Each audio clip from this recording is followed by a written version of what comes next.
Arizona from the 20-yard line. You're listening to the Kazual Sportz Show. Palmer stepping away at first. Palmer extending the play. Crosses the field. Larry Fitzgerald. Fitzgerald is going to take it into Green Bay territory. The show exclusively known as the voice of the Arizona Cardinals fan club, the Bird Gang. Fitzgerald inside the 30. The 20. It's insane. Now with your host, Earl Burnett, aka you're listening to the Kazual Sportz.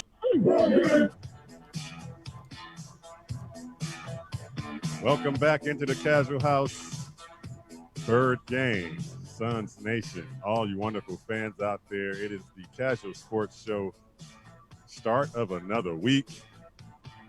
And it's not that bad starting a week when you do shows like this. We kind of love to get into that talking mode when things are going down, especially coming off another win. 2 wins in a row this early in the season. Wow, unbelievable. But you want to follow this show and be a part of this show, you know what to do. Go ahead to our 4 major outlets on social media.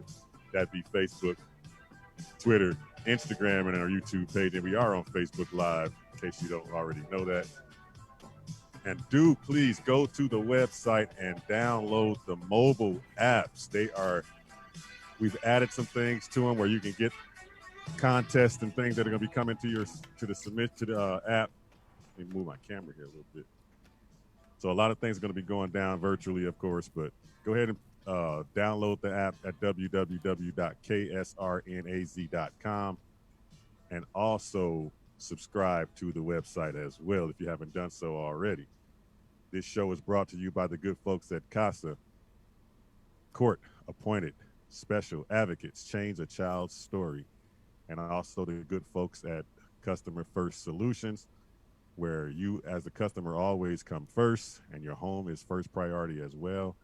And you can give them a call if you want services at 480-877-0255. They will communicate with you via text, and please do send pictures of the work that you need to be done. And Customers First Solutions, where the old saying for them is customer is always first. Here we are, bro. A start of another week. Victory Monday again. Coming in here with smiles on our faces. Woo! Man, Victory Great day Monday. to be alive. That sounds like a pretty good promo to do. I mean, a sound bite to do. Victory Monday. I'm going to have to kind of come up with something with that. I expect one by next week for the next victory. Going to the Super Bowl, baby. Undefeated. Oh, you know me too well. Yeah, exactly. If you're dreaming. No, but they did, man, another good game. That one thing I got to say about the game real quick, because we're going to talk about it a little bit later. What made everybody think that team was on the same level as us? I don't know why everybody had them beating us or either struggling with us or close. You know, I'm like, that team was not on the same level as us. No, I didn't see it. It's simple because everyone overrated Philly and Philly pancaked. There you go. They made Philly look silly. Right. Hey, that rhymed. Right. I didn't even mean that. So, in reality, Philly was really a bad team, and they are a bad team when you look at it. Yeah. I mean, my goodness, they stink. But they can't get right. Basically. Let's go ahead and dive into what we normally do about this time. What's going on? Yeah, what's going on?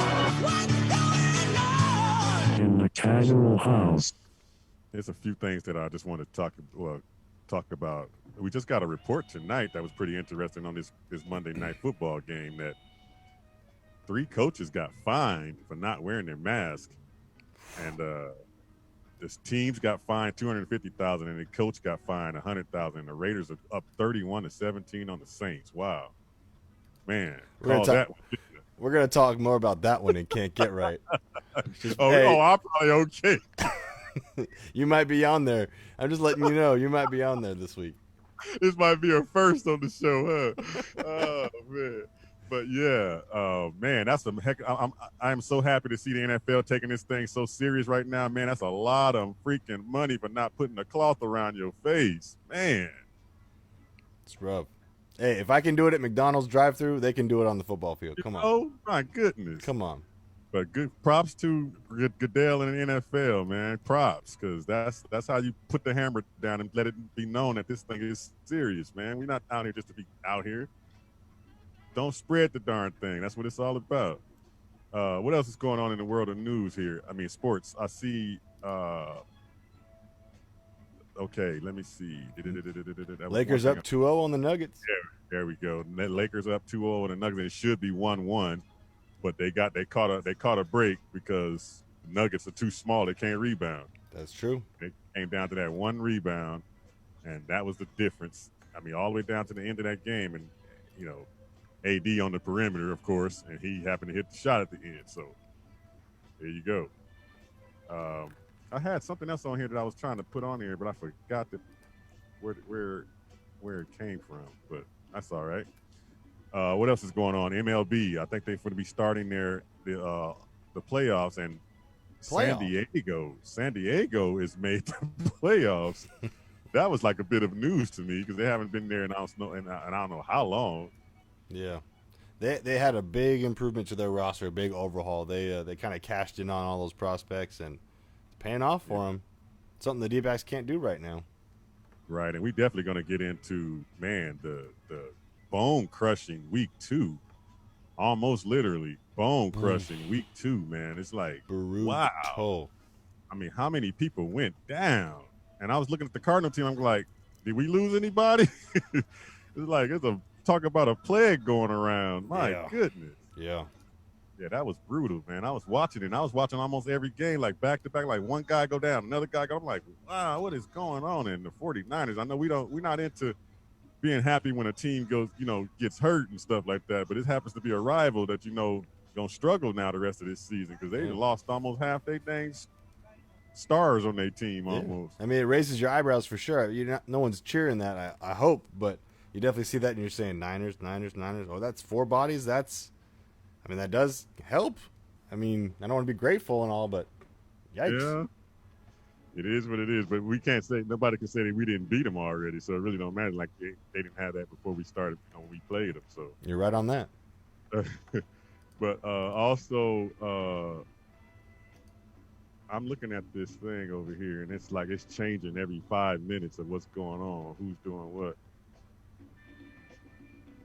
But yeah, that's what's going on with the MLB. Padres make the playoffs finally, and the rest of the news, of course, after the Lakers is going to be pretty much NFL. So if you're looking at the NFL, going over some of them games that went down on Sunday was like some really good games, especially that New England and Seattle one that was on Sunday night was an awesome game. Almost had that pick right. Man, awesome game. I mean, I picked the Seahawks in that game, yeah, but man, I did not expect that Cam Newton, that passing Cam Newton. And y'all know I've been always on him like, oh yeah, he can hand the ball off and throw those quick ones, but can he really rip it? He ripped it on them that night. I'm like, wow. Yeah. He looks better than Brady in that system. The old Brady, not the one that was winning all the championships when he was young, but the older Brady that was in that system the last few years. Cam outshined that. So I was like, man, I was impressed. Man, I was like, wow, this kid is ripping this rock all over the field. He didn't even run that much. No, he didn't have to. And that's the crazy part is, like, you think that game, that was going to be a pound-out game. Yeah. Belichick just flips the script on you and almost beats you with it. That's why he the best, man. He knows what he's doing. That's why he going to outshine Brady he can't keep up with that. I mean, that system just works, and whatever he does, he put his hands on, it just turns to gold. And now Bill's got his son rocking the mullet on the sidelines coaching too. So, I mean, this type of coaching is never going to go away, it looks like. Yeah, that was a really good game, and it came down, of course, to Cam at the end. I mean, he was running so easily when he gets to the goal line. It was like, and you know what I thought, too, in that game? I thought that Belichick's a brilliant coach. I know that. But I thought that he went too early on the fake. And when he got the fake run of Cam and threw it in the end zone, they should have saved that to the end. Because I know you don't know if you're going to get to that point of the game, but if he had saved that play would have worked at the end, and everybody would have been fooled. That's true. But, man. Speaking of fakes, you see that Cowboys onside kick? Woo, man. I've never seen a ball do that before. Never seen it. Just- You see how shiny and slick it looked? Like it was just totally with grease or something on it. The ball was really, really slick. Greasegate 2020. Here we go. Greasegate. That fucker was spinning like, I'm like, how did he kick it like that? But, man, props to the Cowboys for coming back in that game. And Falcons just did a Falcons. I mean, what else do they do? They don't score in the end zone. Man, there we go. I mean, they get the big lead, and that Super Bowl thing came back to haunt them again, and they just, man, went into the tank. Yeah. And they had opportunities to win that game flat out. I mean, Julio Jones dropped a bomb touchdown. Did you see that? No, I didn't see it, but that's It a was backbreaker wide, for and it was sure. like it went right off his fingertips. I was like, whoa, you don't see that every day. And he just laid in the end zone like, oh, man, with his hands on his head, like he know that's going to come back to haunt him. Another thing, too, one more thing I want to say. Packers, in 2 games, have scored a combined of 85 points. Wow. In 2 games. I know it's against the Vikings and the Lions, but that's their own division, and that's 2 games. 2 games with no receivers, right? 85 points. What the Aaron heck? Rodgers, no receivers, my ass. Yeah. That dude was looking like the old Aaron from the start when he took over for Favre when they went to the Super Bowl that year too. But man, yeah, a real defense can slow that down though. I mean, he's playing teams that are kind of like they know him in that division, and their defenses are not all that great. But that's not taking away from what that team is doing because they can run the ball. Yeah. That's why Aaron is even more effective now because they can run the ball. That Jones kid is no joke. But, I mean, you could argue that they're not going to play any defense until they reach the Niners, and they just lost a bunch of That's keys. right. Because, I mean, Saints, okay defense. Buccaneers, decent defense. Texans always banged up. Vikings again. Niners is the next match, and they got injuries. So they might not face a defense until, I mean, you want to count the Bears defense as a defense? That's the end of November. It's a long time. Yeah, wow. That's man. They're gonna be definitely in the running at the end for sure to taking over the NFC. But I like what Aaron's doing as far as those receivers go. I mean, he's making them kids look like hey, what draft pick? What y'all complaining about? You can take us back to last year when he was like, Relax. RELAX. I got it. Aaron is cool. Another game that I wanted to go over that looked at was here we go again with them dang Chargers just know how to play the Chiefs tough to the end. And they did it again. They had me This time sweating. with a rookie, man. They had me sweating. They had the rookie in there balling. I mean, he had his mistakes and he had his rookie stuff, but he came out there looking as calm and collective and had no practice. He got word that he was starting a second before kickoff time. Yeah. Yeah, because of the freak like that. injury with Taylor. I said, that is impressive. That is really impressive. And the stat line, I mean, he threw for 311 yards. Yep, one pick.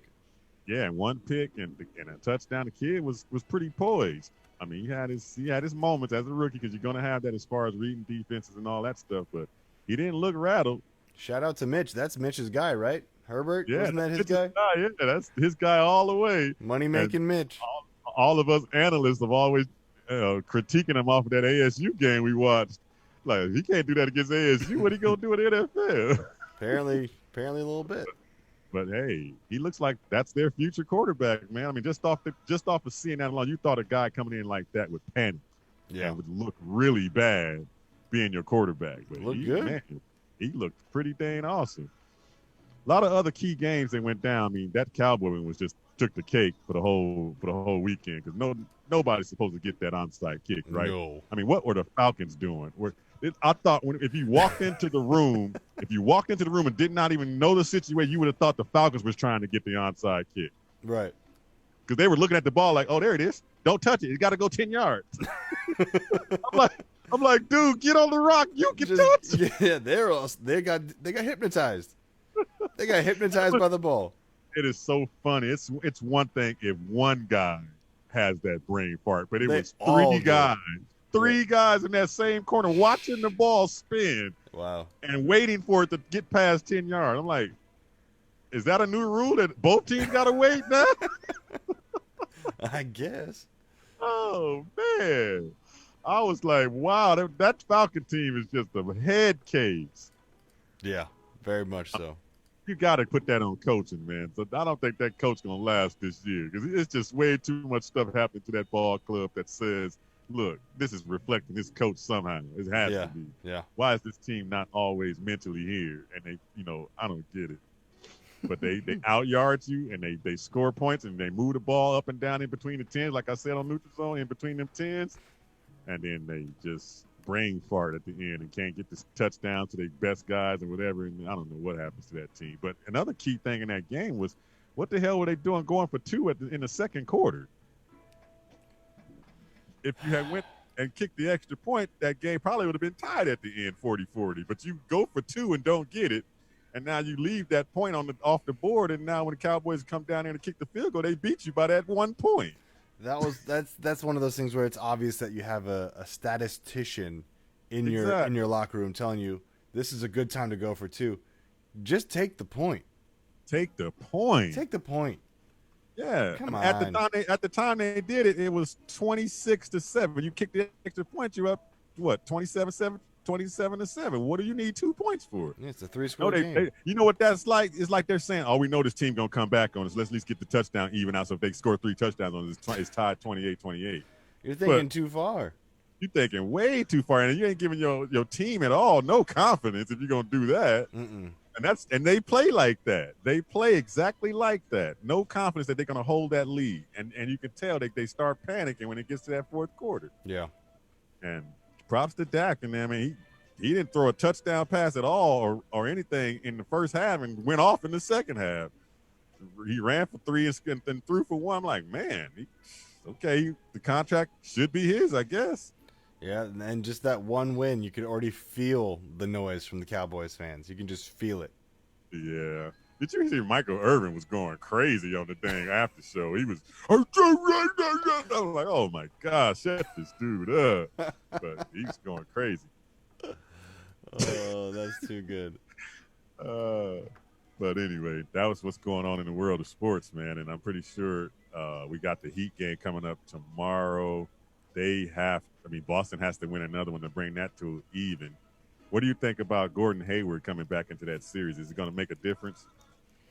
I think it will. I mean, whether good or bad, I think that his presence, like we were talking about a couple weeks ago, he tends to kind of suck the ball in. So that chemistry might change. Yeah, I'd like to think it's going to get better because he's a good player, but I don't know. Chemistry is a hard thing. Like we couldn't imagine seeing Oubre come into the Suns lineup in that bubble when they were hot, right? Because sometimes the ball just becomes a magnet to a guy. Right. All right. Well, that's what's going on, man. Let's get into this gruesome segment we got to do, the casualty report. KSRN, the hottest internet radio station on the web. If you have a podcast or have music and want to be heard, drop us a line at www.ksrnaz.com. The exclusive voice of the Bird Gang, your Casual Sports Radio Network. Alexa, who is the number one? Wow. Who that? Oh, my neck! My back! My neck and my back! Oh!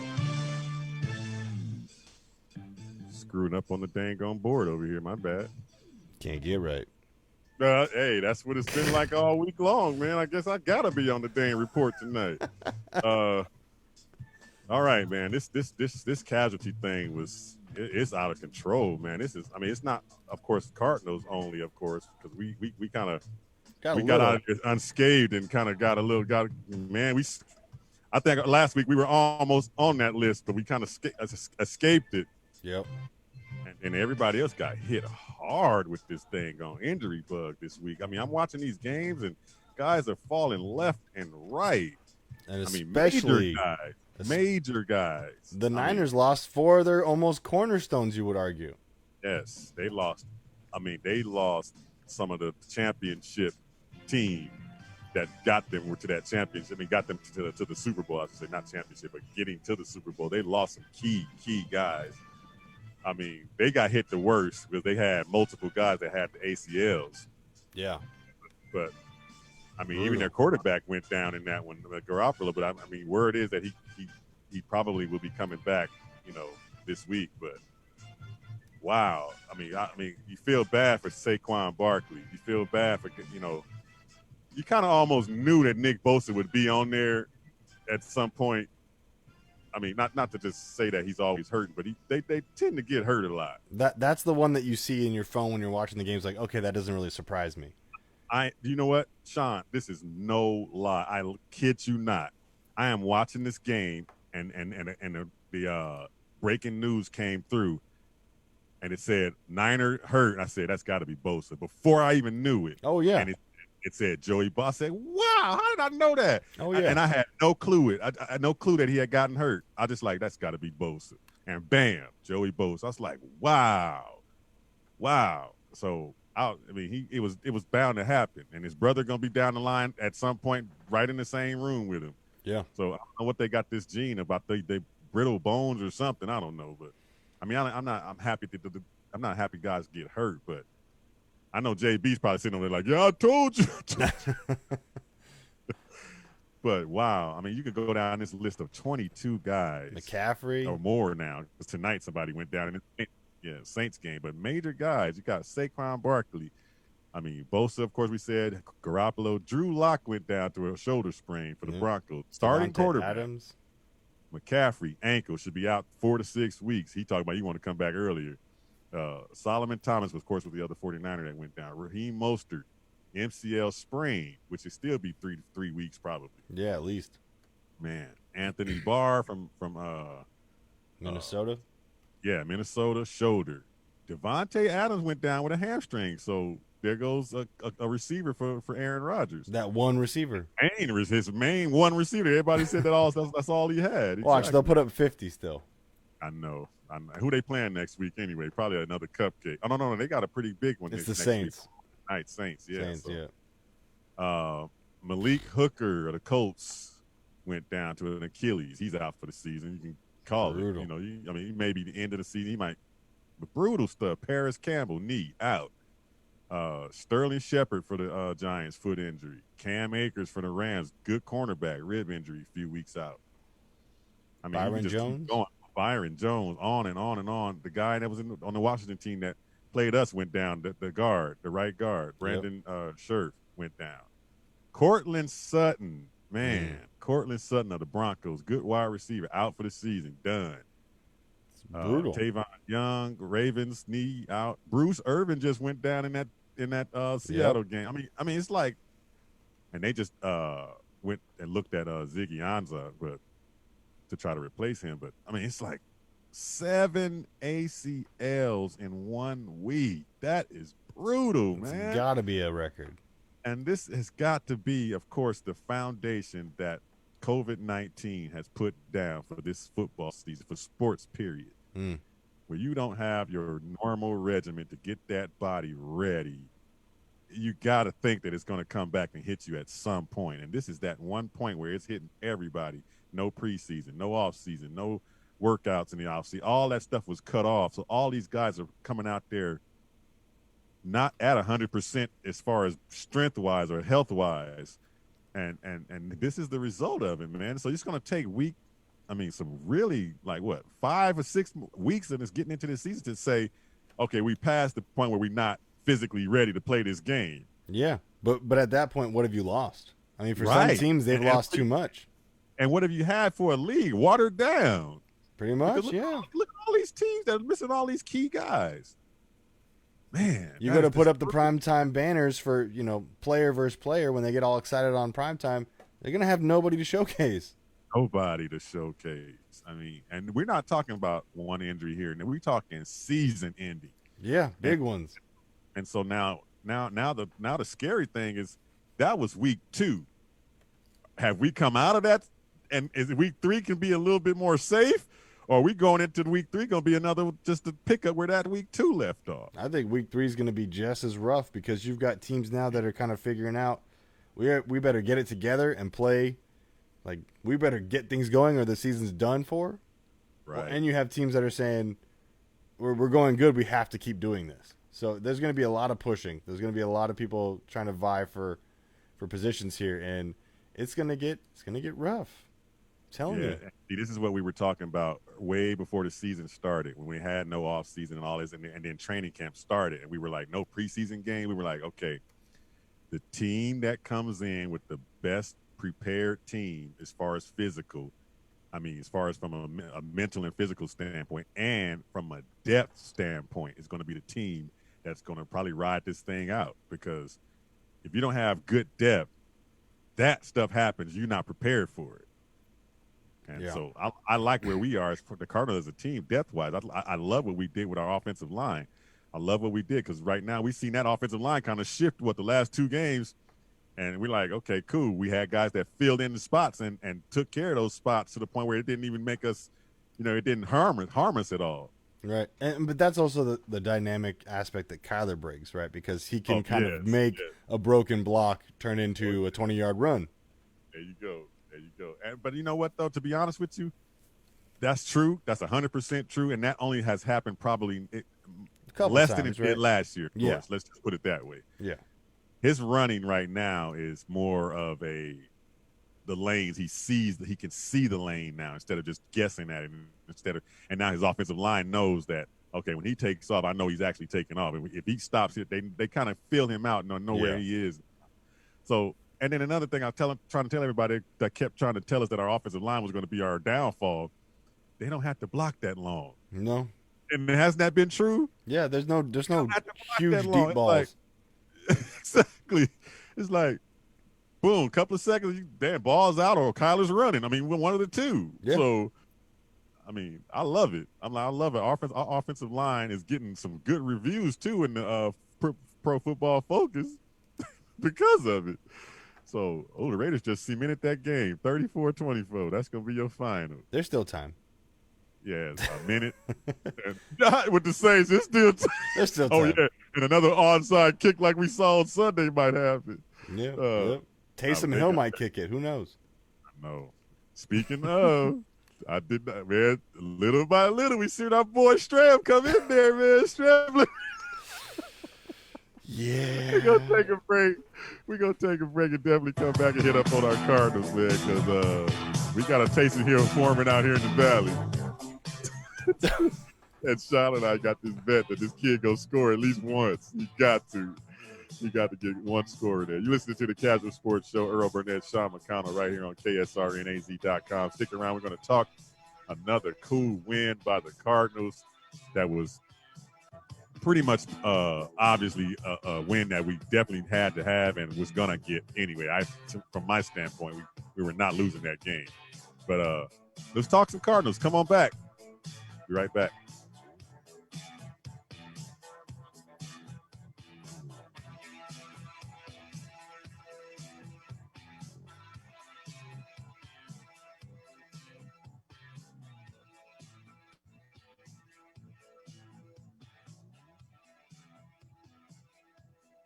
We're going to take a little break, but we'll be back in a while, so don't nobody go nowhere. This is the sound of a racing heart. It's beating a little faster because it belongs to a young child. But this child isn't in the middle of a close soccer game or playing with her puppy in the yard. Her heart is racing because she's just been told she has to move foster homes again. Change a child's story. There's a child waiting for a volunteer like you. Learn how you can help at casaforchildren.org.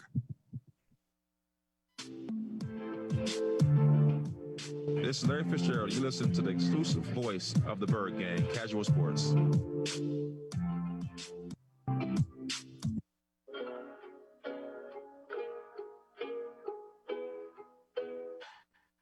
This is Cliff Kingsbury, and you're listening to the second best sounding voice in the Valley, Casual E, on the Kazual Sportz Show here on KSRN, Arizona.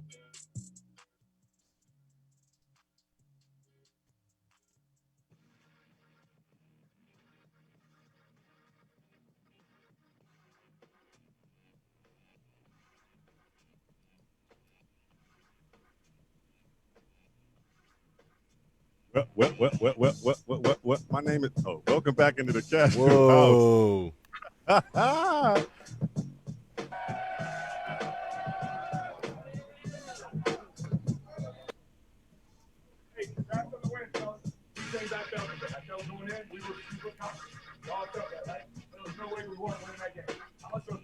the field, we're not satisfied. We can play so much better. You understand that? So much better. Just little things here and there. But that's a hell of a job finding ways to win. Right? Hell of a job. Let's keep grinding. I got 2 game balls. First one, all right, want to give to Larry Wilson's family. He was one of the all-time great Cardinals. We'll hand this to him. Great job getting the win for him. Family. And the second one for his birthday. Defense, y'all gave him a hell of a birthday present. Hell of a coach, even better man. BJ.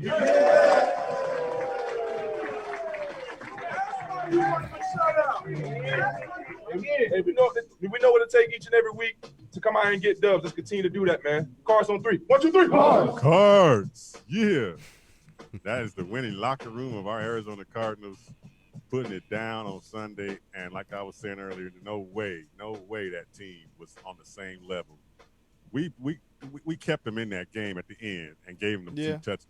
A sleepy third quarter. That'll do that. Right. A definite sleepy third quarter. At the same time, you look at that like they shouldn't even be on the same field with us. I mean, this is football. Yeah, it's going to happen. That's the team on your schedule. But everybody that was picking this game from ESPN to, I mean, everybody was, oh man, it's going to be tight.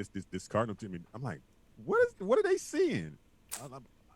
I just kept saying it. What are they seeing that I'm missing? That team is not on the same level as us. Did anybody just forget we just beat the NFC champs last week? I think. Did anybody just forget that? They must have, because the only thing I could think of to justify it doesn't back up to that argument of we just beat the Niners. But maybe they're thinking if our offensive line is as bad as they think it is, and Washington's defensive line is as good as they think it is, exactly. Then that's what's going to happen. But that's not what happened. Yes, there was a lot of Washington pressure, but that's all that there was. I mean, short of some sailed throws by Kyler, there could have been way more completions. It wasn't a lot of challenged throws. There was a lot for the receiver, obviously, but there was pressure on the quarterback, and Kyler made him pay for it. But yeah, this is not the game that they thought it was going to be by any stretch. Yeah, Kyler neutralized their pressure. I mean, they got to him 3 times in this game, and that's because of scheme and everything. Okay, yeah, they got to him, but the pressure was not like that Philly game. And I knew it wouldn't be like that Philly game because there's no way, like I said, we don't have to block that long, first of all. And Kyler was going to get them on their heels where if they keep coming up fast to try to get to him, he's just going to step up and run out of there. I mean, it was simple. Let's start on the defensive end, though. The defensive end, they got 4 sacks in the first half. They didn't get any sacks in the second half, but our defense got some pressure on the quarterback. Right. That is, and they did it without Chandler Jones. But Chandler Jones played a part in it because Chandler was being double teamed and chipped all day by the running back. Yeah. So those other guys, Kennard and all those other guys got, I mean, we even seen Corey Peters get a sack. When's the last time we seen him get a sack? It's been a while, but that's what a double team will do for you, right? I mean, come on. 4 sacks for 24 yards total on Haskins. Exactly. I'll take that. I'll take it any day. And if Chandler's got to get double, Kennard, Corey Peters, we saw Phillips get a sack. Yep. All these guys are going to just start eating. So they got to start doing that, start eating. And I love one thing we did on defensive-wise, the tackling. I mean, it's kind of still suspect because it's still early, and we didn't get the preseason. I saw earlier in that game a couple of missed tackles. But for the most part, Devondre Campbell and Chris Banjo. Where did this kid come from? He was here last year. He's definitely improved. He has went to another level in his game. You could, and that's good coaching. You got to give Vance Joseph his props. It was his birthday. Happy birthday, belated birthday to Vance Joseph, and got to give him props. That guys are getting better off of his coaching. And I'm going to say this too. Banjo learned how to have a hit stick because he was right. laying the wood on these guys, like thumping. Yeah. I started calling him. You ever heard Peyton Manning and Drew Brees going under the center and go, Rocky Banjo, Rocky Banjo? I started calling this kid Rocky Banjo. I said, this dude hitting like Rocky. He's a thumper. And he's coming up hitting like he don't care who the dude is he hit. But I love that. I mean, when you take a look back from last year and you think we were all ready to run Vance out of town, yeah, I'm looking at these young kids are getting better under his teaching. I'm like, that to me says a lot. He's got what he didn't have last year, and now he can show what he really wanted to do. And props to Vance Joseph, man. Seriously. There was one thing I didn't love about the scheme, and that was obviously I don't know that there was much options on who Patrick was going to cover in this game. There was all Washington has really is slot corners, right? So that was tough. that's an exposure thing that I think not a lot of teams are built like Washington in the sense that they don't have that kind of main go-to guy. So I think this won't happen often, but there is a blueprint here for other teams that if you can get Patrick on a slot corner, you might have a mismatch because he just doesn't have that slot corner defensive speed. It's not like he doesn't have speed. Like Murphy has that slot corner defensive speed where he's going to be step and step. Where Patrick's off a step, that's where those completions were coming in. Right. I think I agree with that. At the same time, I think the scheme of what the Washington team did kind of didn't make the adjustment that I thought we should have made in this game. What I mean by that was in the second half they went a little bit more up tempo on us, and I thought that Joseph should have had all our cornerbacks, Patrick Peterson included, jam the receivers at the line of scrimmage. Yeah. They got a bunch of fast slot receivers, like you said, that's speedy guys that you can't just give free release. And all night we're giving them that release off the line of scrimmage, and they're killing us in the slant route all night. I mean, not all day, but in the second half. In the second half, they killed us with that slant route. That McLaughlin kid. 7 receptions, 125 yards.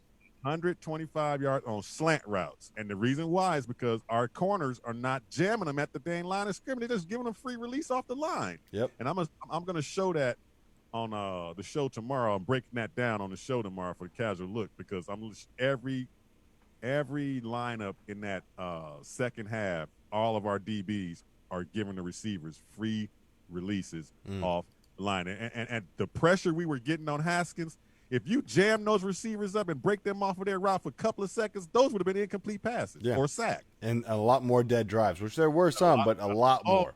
God, you're right. A lot more dead drives. They wouldn't have had them 2 touchdowns. Yeah. You're looking at potentially a shutout. Exactly. And you remember what I said that game was going to come down to the Cardinals doing it. It went exactly the way I said it was going to go. It went exactly that way. Washington, the only way they were going to score is if we gave them short fields. Yeah. We gave them a short field. That's the only way they were going to score. We gave them a short field early in the game, and our defense came up and got the ball right back. But that's the only way you're going to get beat. But when you give up the touchdowns you gave up, I watched the touchdown. I'm telling you, Patrick got burnt because he's standing there, and his faster receiver just runs right by him. He didn't even jam him. Yeah. And so I think they need to change that. And you're right. There's a blueprint. If they're going to keep doing that, we're going to keep getting beat off the line. Go up. I don't care if it is man-to-man or zone. You still have to jam that receiver and get him off that, especially when you play a methodical quarterback like say, if we go to the next game, not the next one, but when we start playing those quarterbacks that really pick you apart with that timing. Right. You got to be able to get them receivers off that dang on route for at least a split second so they can get that quarterback a little off his game. Haskins looked comfortable throwing that slant the whole second half, and we didn't get him off of that. So that's the only thing that was pretty much bad. And then, of course, our rush defense was not as good as I thought it would be coming in here. We gave up 5.1 yards a rush. Yeah, Gibson and McKissick both had 50 yards rushing. Yeah, and last week they only gave up they only rushed 2.2. So that's saying our rush defense needs to get a little bit stronger up front. What do you think about former Cardinal great quarterback Logan Thomas? Looking like a beefcake at tight end. Yeah, that dude put on some serious pounds to play tight end, but he's their premier guy, I guess, huh? He was targeted a lot in that game. 9 targets, 4 receptions, 26 yards, 6.5 average. So props to Devondre Campbell for being there around the ball and breaking up some stuff and not allowing that guy to kill us in that tight end game. So the defense played a marvelous game with the exception of a few things scheme-wise that I think Vance can change. And that's, of course, like I said, jamming them receivers at the front line. Other than that, and the rush defense, man, this defense is playing lights out.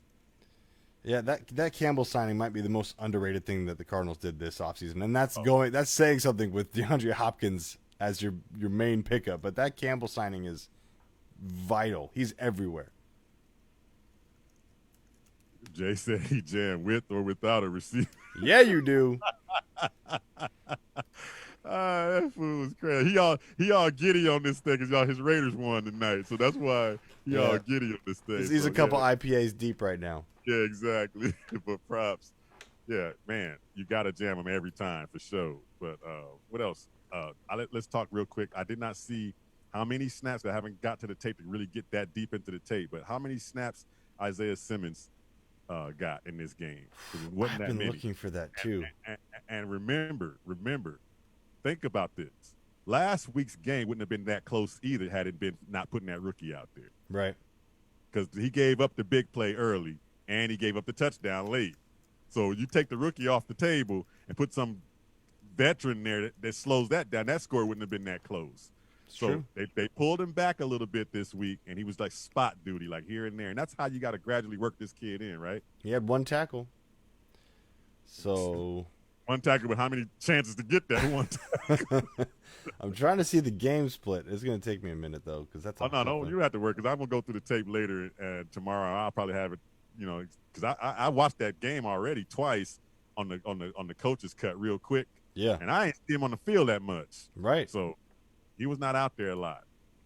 So, I mean, that's good coaching. At the same time, you got to gradually bring that kid along, because otherwise, man, you can kill him. You can mess his head up. Yeah, really. Him out there getting beat every week like that. Oh man, but yeah, like I said, those 2 touchdowns would have been off that board. With this, and then our offensively, when you go to our offense, we left some red zone stuff out there that we could have capitalized on, because our penalties are killing us. Yeah, a lot of penalties in that game. The pre-snap penalties are killing drives. I mean, when it was 14-0, and Kyler rolls out and throws the bomb down the sideline to Kirk to the 16-yard line. Mm-hmm. The next play, Kyler's like, "Let's go." He's trying to get them to go, and then the what's the center's guy's name? The kid that's taking over the center taking over for Cole right now. I know. Gillard, I need to remember it. Gillard. That kid he's not up to speed, so he's kind of taking his time. And Kyler's like, "Let's roll." He's trying, and you can see Kyler starting to demand stuff now. Yeah. He was ticked off. He was like, "What are you doing? Snap me the ball." And he threw the ball down on the ground. I was like, "Whoa, I love that." But then he came back later. Was like, "Look, dude, just snap the ball when I'm asking you to snap the ball." Is that so much to ask of your center to snap the ball when you ask him to? That penalty set him back, and then next thing you know, they had to settle for that field goal. It's like, man, if he would kept rolling, that would have been another run of his, probably another touchdown. There's something else that I'm noticing that I think that we might get a little bit into. Mm-hmm. Hopkins and Kyler, they're very intense, and when they aren't on the same page for a route, it gets very intense. Yeah. Like, they don't say anything, but there's a lot of staring, and neither of them think that they're wrong. And that could be some writing on the wall that I really hope isn't. I hope it's just them being competitive. But, man, I saw that and I was like, ooh, I felt that. Tell me you saw the one when he was scrambling to the side. He was telling Hopkins, "Move." Yeah. Move. Yeah. I was like, whoa. I mean, I just love that leadership that Kyler is displaying right now. He's taking over that team. It is his team for sure, no doubt. And anybody that gives him any crap is going to probably be sitting down. But maybe not Hopkins. But him and Hopkins can figure that stuff out, because they said they were trying to, be on the same page, and their brother's going to argue, and they're going to be fighting when they, things are not right. But he's the leader. He's the man. You got to listen to the leader, man. He knows what's going on with that offense better than anybody on that team. Yep. So, but yeah, other than that, we were 50% in the red zone. We were 3 out of 6. So you got to turn at least one more of those into a touchdown. I'll be fine with 2 field goals, but you got to turn one more of those into a touchdown. That would have been a totally different ball game. Oh yeah. As far as the score, I called 3 touchdowns. It would have been exactly that had we, not screwed up in the thing on red zone. Yeah, but you were wrong. Yeah. Hey, hey. Sometimes we can be wrong. Hey, I'd rather be wrong on a little stat like that than to be wrong and say we were going to lose the game to that Washington team. I don't know what everybody was seeing in that. Like picking the Raiders when you didn't actually pick it. Yeah. Yeah, I understand. I understand what happens. Yeah, we'll get to that in a minute. You're going to have your fun with that. I know. Yeah, I know. Oh, man. Yeah, but we are giddy in here tonight, Jay. We are giddy. The Cardinals are 2-0. And can possibly, if they play the cards right and no pun intended, if they play it right, they can be 5-0 heading into that Cowboy game going on the road. So, and take these games that you're winning with these lesser teams on the schedule and put your foot down and win them and use them as practice to get better and better and better to clean up all that other crap that you're going to need cleaned up when you start playing those heavy hitters. So I think we're a good team. It's just some preseason stuff need to be worked out, and it's getting worked out during the times we got these sorry teams we got to play coming up. So Carolina, the Jets, and there's one more. Carolina, the Jets, and Detroit next week. Yes, Detroit. So you can use those games. I mean, they're gonna, I'm not saying they're gonna just run away with them, but use those games to get better and clean up all them penalties, man. 11 penalties for 97 yards, and mostly the offensive line pre-snap. Yeah, I mean, I hate to say it because this is NFL football, but these 3 games, these are your preseason games. Right. These are your games to iron everything out. And you can go vanilla if you want to and play it a little closer to the vest if you really want to. You can play vanilla offense. Yep. This is your preseason. Right. Well, I'll tell you one thing. The Cowboys, when we do play them, they better not give us a 20-point lead. Not us no 20 points. You ain't coming back. That's very true. We ain't them Falcons. But, Different we ran 78 plays last week, 73 plays this week. So, and like I said, we were 50% in the red zone. What else stood out to you offensively? I mean, Hopkins got another 8, for another 60-something yards and a touchdown. Finally, he scored his first touchdown. So, what else stood out offensively? And we got those other 2 receivers kind of involved a little bit more. Yeah, and that's what we were talking about in the neutral zone. Because of the Hopkins effect, now you see guys like Isabella and Kirk both get 50-plus games. Larry got a 50 game. Dan Arnold looking big. It was just way more spread. Right. And now you can kind of pick and choose your poison and what you're going to do against a team based on matchup, based on how they're on their heels, based on the game flow. Like, it just opens up everything for you. Yeah. Whereas before, we didn't have Hopkins, and you were just force-feeding guys and kind of just hoping that things would work. Now you have just a slew of choices. It's incredible. I mean, you look at all this. All these yards, this is just as balanced as you can be. You don't know what we're going to do. I like seeing Isabella's confidence. Isabella, he looked very confident. It felt like John Brown-esque with Carson. It was great. I still would have liked to see him catch that ball with his hand because if he went too tight, it would have squeezed off his body. That's true. But he got underthrown on that ball. That should have been a touchdown. Kyler underthrew that because Isabella had to slow down. The guy caught up. Slow down. Then he finally caught it. But if he had threw that out, that would have been a touchdown because that dude wasn't going to catch Isabella from behind. No. But I like Larry working underneath. Mm-hmm. I mean, on the crucial first down pickups because that's where he's going to get his bread and butter this season. In fact, 245 straight games. Got to give him props. 245 straight games with a reception. Blows my mind. 245 straight games behind number 1, of course, Jerry Rice. Jerry Rice is at 274. So Larry's, I mean, he's gonna if he plays next year, he'll break that record. Hopkins is on that list number 4, and he's at 112 right now. So we got 2 guys on our team right now that are gonna get receptions every game, no matter what. Yeah. Who's gonna shut those guys down? Nobody, because we got too many weapons, like you were just talking about. We got to spread this ball around. Now, how does this ball get spread around so evenly with all these weapons to keep them happy? Well, now like you just said, Larry's basically our third down guy, right? I know. Yeah, Hopkins is our sideline guy. Isabella's our deep threat. Kirk's our slot, and Big Dan. Dan is the man. I don't know what didn't I tell you he's gonna have a good season? I mean, he looks like I want to see more, but I'm happy so far. It's hard to get him more when there's too many other guys touching the ball. It's very true. I mean, the man only got 4 targets, 2 catches.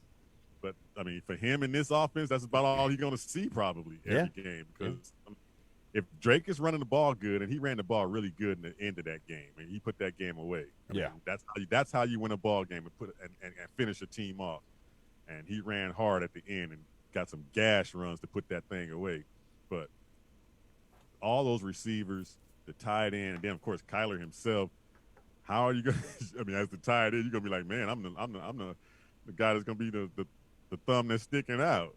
But yeah, he 4 or 5 a game, and as long as they big plays like they were big plays, it's cool with me. Yeah. Hey, winning quells everything, as we all know. You win, no one's had problems. That's true. They talked to Kyler after the game, of course, and they were asking him a lot of things about, of course, how he felt about running and all those things, and is it helping his defense and all those things. This is what he said, taking off running. Comfortable, understanding, the field awareness, understanding where guys are, where they're going to be. I feel more comfortable out there, obviously, and then, just when my number's called, or when I'm able to break the pocket, like I said, I just feel it's more comfortable for me to make something happen. Say if I have to slide, I got to slide, but if I know I can get more yards, then that's what I'm gonna try to do. So he talked a little bit also going into complementary football, and that's where we talked about the defense. He those 3 and outs, our offense. That's one thing about our offense, that if we get 3 and outs, the defense is spending more time on the field. So he talked a little bit about that as well. But he's saying his running is more. He can see lanes opening up now. It's more calculated instead of like out of control. So that you got to be a defensive coordinator in this league and go, wow, how are we going to defend this dude? Yeah, he's got to be pushing. I mean, in the talks, let's just say the talks of if he keeps this up of an MVP season, right? Oh, absolutely. Because you're talking about having to be accounted for in the running game, and we're not calling plays for him that much, but he's making the plays on his own. Yeah, I mean he's a natural born playmaker, and like we were saying, if the Cardinals show up to this Cowboy game undefeated, it'll likely be a flex Showtime game. No, it will be, yes. And yeah, by then the MVP talks will really be heating up. And I gotta the national critiques now that we're already 2 weeks in are starting to change. Week 1, Rex Ryan dogging the Cardinals like crazy. He didn't even know what he was talking about. This week he said, you want to know what he said this week? He says, Kyler Murray is Michael Vick, but who throws better. Oh my goodness, be quiet. So you see what happens in 1 week? What changes? Yeah, they beat Washington. His analyzed his opinion last week was so far off. It was like he said something about our running that it's causing. I forgot what he said. Our running was causing the defense. Yeah, the defense to be on the field too much. But Kyler ran the ball for what 100 and something, almost 100. He did a 100-yard game. I'm like, dude, what are you talking about? You don't even know what you're talking about. I mean, are you really watching these Cardinal games? That's the question. I get it. If you run hurry up and you have a 3-and-out drive, yeah, that puts your offense back on the field first. But Rex, when you have a quarterback who throws interceptions like crazy, like I don't know, Mark Sanchez, that puts your defense on the field too. Yeah. Come on, man. He can say some off-wall stuff too, but probably Kyler Murray also in this game set some records in this game as well. But you can make a record out of any damn thing these days. That's true. I mean, he has the record right now as a quarterback in the NFL history to amass 150-plus yards in 2 games with 3 touchdowns on the ground at the same time in those games. The first 2 games of the season. Now you're going to stop at the first 2 games. Of course he got the record. Does anybody have after that? I don't know, but it's like you can make a record out of anything. But that's damn good. 150 yards total in 2 games. I mean, on the ground and running touchdowns. That if I'm a defensive coordinator, I'm like scratching my head right now. Like, okay, we have got to figure out a way to neutralize this dude without it hurting us. Yeah.